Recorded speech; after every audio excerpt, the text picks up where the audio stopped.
नमस्कार मित्रांनो, राज्यात पुन्हा पावसाचा जोर वाढणार, तर जाणून घेऊया आजचा संपूर्ण हवामान अंदाज। मित्रांनो, चॅनलवर नवीन असाल तर चॅनलला सबस्क्राईब करा। हवामान विभागाने दिलेल्या माहितीनुसार बंगालच्या उपसागरात कमी दाबाचे क्षेत्र तयार झाले आहे। त्याची वाटचाल मध्य भारताच्या दिशेने होण्याची शक्यता आहे।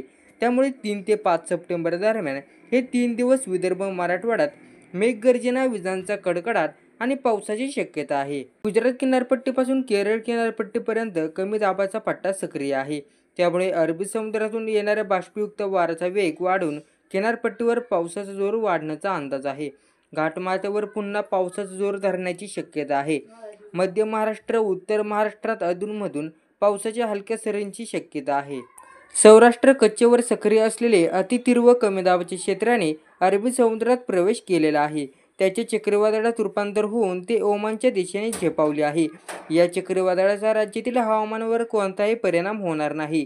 बंगालच्या उपसागरातील कमी दाबाच्या क्षेत्रामुळे मोसमी पाऊस सक्रिय झालेला आहे। राज्यात सर्वदूर अधूनमधून हलक्या ते मध्यम सरी पडण्याचा अंदाज आहे। विदर्भ, मराठवाडा आणि किनारपट्टीवर पावसाचा जोर राहील, अशी माहिती हवामान विभागाचे शास्त्रज्ञ डॉ. एच. डी. सानप यांनी दिलेली आहे।